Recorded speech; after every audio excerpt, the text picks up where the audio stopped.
The bill may get to the president's desk by the end of the year, said Kevin Brady October 20, 2017 6:31 p.m. Last updated October 20, 2017 6:31 p.m. The U.S. Senate passed the 2018 budget resolution, a major step toward advancing President Donald Trump's proposed overhaul of the tax code.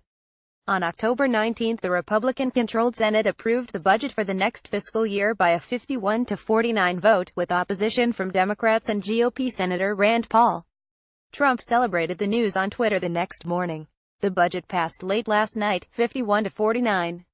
"We got 0 Democrat votes with only Rand Paul. He will vote for tax cuts voting against," he tweeted.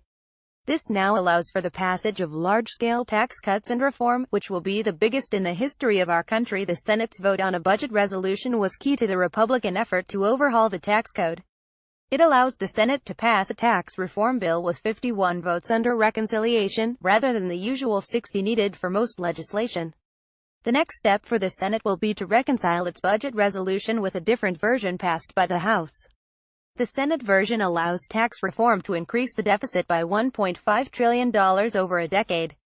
In contrast, the House budget resolution calls for a revenue-neutral tax bill. To solve this difference, the House may simply adopt the Senate version, and this process could be cleared in a week's time, according to Kevin Brady, House Ways and Means Committee chairman. Following that, Republicans will release the tax reform bill, he told Fox News on October 20. "And this keeps us on the timetable to get this to the president's desk by the end of the year. We know that's an ambitious timetable," he said. The tax reform plan relies on growth and eliminating special interest loopholes and deductions, according to Brady. He thinks the status quo and the existing tax code will continue to increase the deficit. "We intend to change that dynamic," he said.